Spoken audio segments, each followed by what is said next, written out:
Who knew that when we woke up on July 1st, we would be welcoming a new era in St. Louis City SC? But it happened. Bradley Carnell has been sacked. This is your soccer zombie, Tom Franklin, here with a quick and dirty reaction to the sacking of St. Louis City SC's first ever head coach. But what do you think of the firing of Bradley Carnell? Was it the right time? Leave a comment below and be sure to like and subscribe for more St. Louis City SC content like this. Now on to the facts. Lutz was adamant in his press conference today in stating that Carnell's firing was performance related. He noted that the team had a goal of making the playoffs this year, and now that goal is in danger. He notes that the team has left many points they should have had lying there. St. Louis has lost 16 points this season from winning positions. More on that in a little bit. He feels the team needs to be better and noted that there will be something of a fresh start coming up with the incoming signings of Cedric Toikert and Jake Girdwood-Reich, along with the near certainty of Marcel Hartl coming in. He also didn't spend much time today talking about Carnell's past success, saying while the team's historic inaugural season was a great achievement, the club needed to look forward, and he believes he can still do that with a new gaffer in place. And Lutz did take some responsibility for what's been going on, but that was right before dismissing injuries as an excuse for the club's poor performance. Again, we'll have more on that in just a little bit. But he noted that in saying that it's not just the last couple of games where they've been critically short of healthy players, but throughout the season. And to kind of accentuate that point, River City Ramble co-host Sean pointed out to me today that Lutz used the word flat a lot in his press conference to describe the team's performance. So clearly, he thought that something had to change. And something that could change is the reinsertion of Sam Adeniran into the team's reckoning. It was noted today that he is back training with the club after we all thought, River City Ramble and a lot of fans thought, that we had seen the last of Sam Adeniran in a St. Louis City SC uniform. Of course, it's been made public that there might be some animosity between him and Carnell. Carnell held him out of training for a while over concerns over his performance in training. And then Sam's back in the lineup, and now he's back out of the lineup. And I'll talk a little bit more about that coming up in a little bit, but it just kind of points to a rift between Bradley Carnell and Sam Adeniran. A lot that we don't know about, but if you read between the lines, I think that you can glean, something out of it. Also, it was noted today that players will have a chance to impress the interim coach, John Hackworth, who's going to take over the club. He was the club's director of coaching. Some people might call it a technical director position, but regardless, Hackworth is a respected name within the St. Louis City SC community. He's been there. He's one of the originals, and honestly, a guy that I'm kind of surprised didn't pick up a head coaching job elsewhere in the offseason. More on that coming up in just a little bit. And also, it was suggested today that under Carnell, player progression might have been stunted a bit for some of the younger players as well. Aziel Jackson immediately came to mind when he said that today, but he didn't. Lutz did not really allude to any off-field issues, which doesn't surprise me. It is commonplace in sports, no matter what sport it is, to keep locker room issues within the locker room as much as possible. So we'll talk about that in just a little bit. One thing I did find very interesting is that Lutz dropped that Bradley Carnell would still be the head coach today had the result gone differently in Vancouver, which is It points to a knee-jerk reaction here with the club and Bradley Carnell, but then Lutz also made mention that it was an extended period of performance. Diego pointed out that the club has 3 points in its last 9 games, which is quite frankly awful. So that leads into kind of my thoughts and my reaction and my commentary to the sacking of Bradley Carnell. I've given you the facts. I've told you what we know so far, what Lutz and Diego said in their press conference today. Now I have some thoughts here. And the first thing here is that I think it is very clear that this is a performance-related issue with Bradley Carnell. the team has not been playing well this year. Lutz said it many times that they've been flat. They've had trouble scoring. They're disjointed on offense. We've all seen the issues this year, and it just has not translated to results on the pitch. It just hasn't. We're out of the playoff position. I think we're 8 points out of a playoff spot at this point. It's not looking good right now for St. Louis City SC. I think a lot of fans, though, were kind of taken surprised by this, because is this the right time to sack a head coach in the heart of the season, right as a transfer window is starting, right as you're getting an injection of new players coming in? According to Lutz, apparently it was, because Lutz made it a point to mention that there was a fresh start coming with some of these new players. And of course, there's already been players that have been shipped out. We mentioned Aziel Jackson, Nicholas Durr did not work out. So, you know, it's a case of maybe the writing was on the wall for Bradley Carnell, and we just didn't realize it until now. Maybe because, I mean, I think a lot of the defenders for Bradley Carnell, and I wouldn't put myself in either camp, I was kind of in between on whether Bradley should go or Bradley should not go at this point. But I think a lot of people, at least as defenders anyway, would point to the fact that he's the original coach. He did well in 2023 at the start of the season. It was a historic inaugural season, and I think in St. Louis, a lot of fans will take past performance into account. Look at Craig Berube with the St. Louis Blues, for instance, and the shock over his firing, even though maybe it wasn't that shocking at the time, and the team played better after Berube left. So, you know, will we see that with the St. Louis City club starting against San Jose? I mean, if you want a club that is a perfect club to make a dead cat bounce against, you know, and switch up your coaches, get some confidence back in you, you cannot do any better than San Jose. San Jose is a disaster this year, and they're coming to City Park. It's a chance for City fans to reinforce the fact that City Park is a fortress. And I say that because I look at the Colorado Rapids game recently where we lost 3-0 in City Park as a black eye for this fan base and for this club, because it does drive a wedge into the notion that City Park is a fortress, that it's this loud, hyped up, energetic crowd. And games like that take a lot of wind out of our sails. I mean, I remember how we were at the end of that game. The North End was a ghost town almost, you know, by the time that the City players went around on the field and did their, you know, applause to the fans, which was still, you know, very nice of them to do.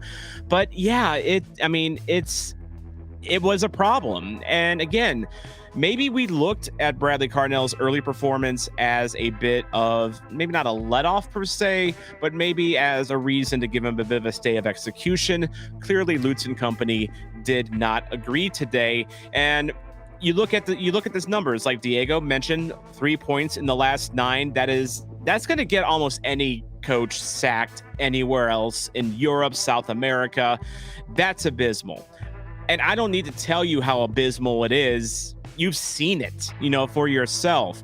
16 points lost from winning positions, including this past Saturday, which was mentioned as a big factor in sacking Bradley Carnell. 2-0 lead, even with our, you know, ragtag sandlot type of a lineup that we rolled out. It was still sad to see us blow that 2-0 lead and allow for unanswered goals. And I questioned the tactics on that one, because we knew we were playing 2 fullbacks as center backs. We were not a defensive fortress, even though we did have Durkin and Blom out there in the center mids, you know, 2 defensive minded midfielders. We were leaky on defense, and it doesn't take a rocket scientist to tell you why. And you don't park the bus when your defense is this hurt. You know you couldn't trot out Tim Parker because of his groin. You know you couldn't trot out Jay Reed because you're trying to manage his loan appearances. I presume that he's going to start Wednesday or this coming Sunday. they're not going to burn his last loan appearance on a late game bench substitution. I think Jay Reed in his first game as a starter showed that he has the potential to be a starter in this league. That's a whole nother subject for a whole nother day and a whole nother video.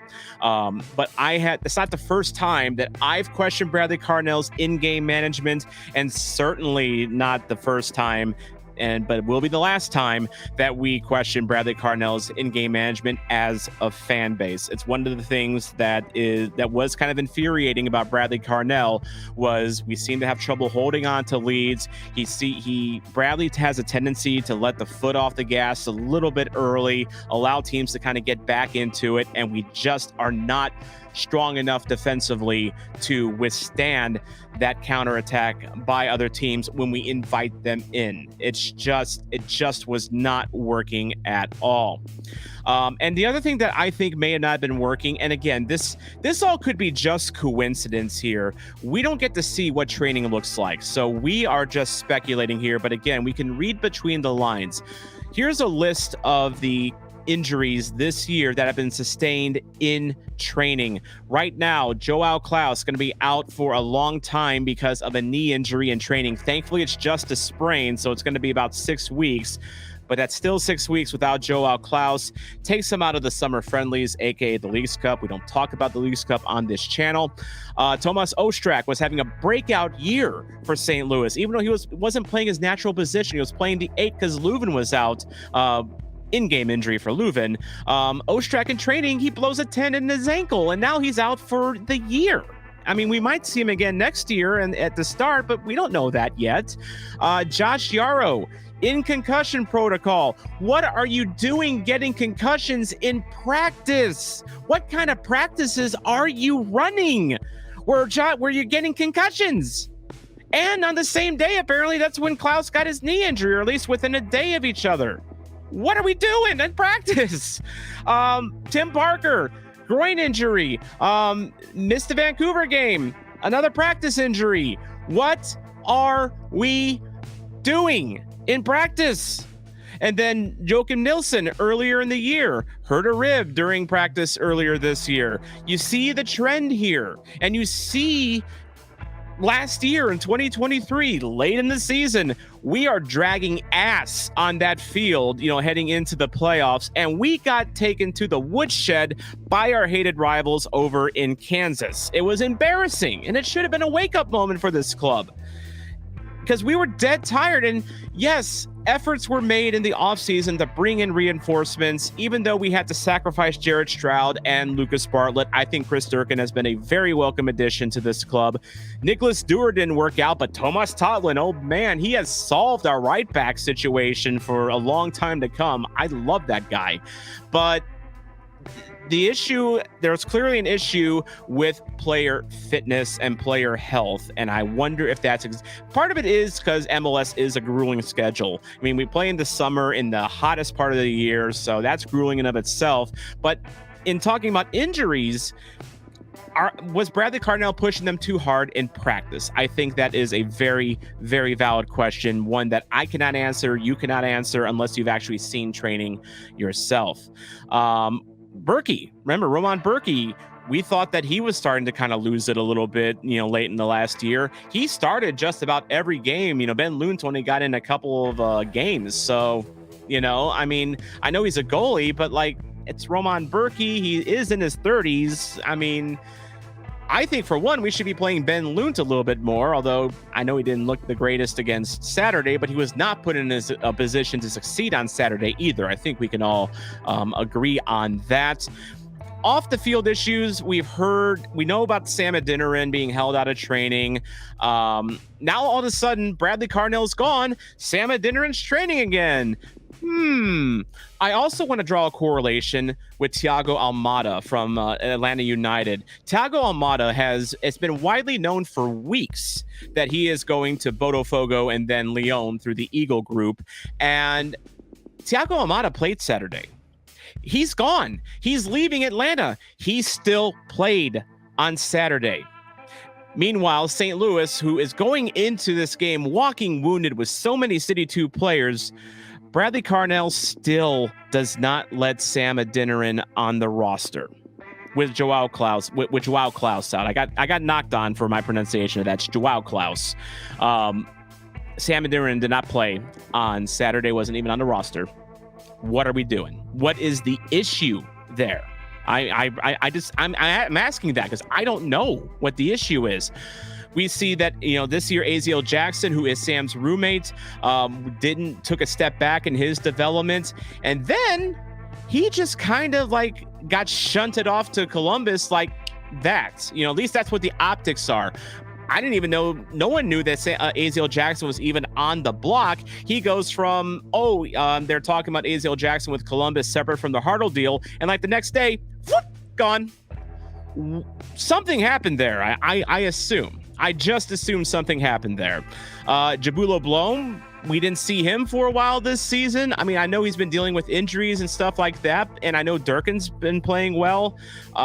He's been a little conspicuous by his absence at times this year. Also, we talked about Joao Klaus having confidence issues. I think a lot of members of this team have some confidence issues right now. And when your team isn't buying in and when your team isn't feeling confident, a lot of that does fall back on the coach, because it is kind of the coach's job, especially in this system, to motivate his players, to get them moving forward and in the right direction. Because as Manuel Veth pointed out on Twitter today, St. Louis is set up like a German club where the sporting director assembles the club, they brings in the players, installs the system, and basically it's just up to the head coach to carry it out. I mean, it's different from other leagues, and it's different here with St. Louis. So that's an indictment on Carnell. So I ask, where do we go from here? Do we get a big win over San Jose this Wednesday? Again, I think it's a good opportunity to make a dead cat bounce and get some confidence back in us. I really want us to pack City Park. I mean, we always do, but like, I want our swag back Wednesday night, because this is a real chance for St. Louis to get back on the right foot against a very abysmal San Jose Earthquakes team. Let's just face it. I think Hackworth's going to be the guy for now. I know it was mentioned that they're going to start a search for the head coach. We'll see what happens there. I think it's possible. Maybe John Hackworth becomes like Drew Bannister and he ends up getting the job. He's basically going to audition for the rest of the year. So we'll see how that goes. And then one thing that Lutz did point out is that the tactics basically will be the same. So that kind of, plays into Hackworth, taking the reins, and, you're not reinventing the wheel here. Lutz still believes in the system. He believes in the energy drink style of football. And he's going to try to carry that out, which I think is a bit of a statement from Lutz. It's basically saying it's not the system, it's the coach losing the players. I mean, that's kind of what I read between the lines there. It also does kind of asserts that Lutz is the authority with the club, and it also sends a statement as well that this club is not going to be they're not going to allow themselves to become losers. This is a club that wants to win. Lutz didn't come all the way here to lose. He's going to want to put his best foot forward as well. I think he's trying to with some of these signings. And look, some of his moves don't hit. Nicholas Duer was not a hit, but Tomas Totland was. Owen O'Malley was a bad draft pick from the MLS Super Draft. Definitely not the only bad MLS Super Draft pick in the draft's history. But then Jose Kojima was a hit. So that's football. Sometimes signings work. Sometimes signings do not. I mean, has anyone seen Selmir Pedro lately? But anyway, Lutz did mention that he does share some of the responsibility, and I think he's taking ownership of the situation right now when it comes to St. Louis City SC. And to me, that's kind of refreshing, because this season really felt like it was on the verge of spiraling out of control. And now this is basically Lutz putting his foot down, digging his heels in, and saying, I'm not going to tolerate this. We are going to turn this ship around. But what do you think of the move today to sack Bradley Carnell? Do you think it's the right move? Do you think it was time? Who would you like to see as the next head coach of St. Louis City SC? I know there's a certain German dude goes by the name of Jurgen Klopp that would be available. He's not coming to St. Louis. That's just a fantasy. But Yeah, let me know in the comments below what you think. Be sure to like and subscribe if you enjoyed this video and this analysis on the Bradley Carnell sacking. And this has been your soccer zombie, Tom Franklin here. And if you want to see my reaction to the game that probably got Bradley Carnell sacked, you can check out this video that's over on the top left corner of your screen.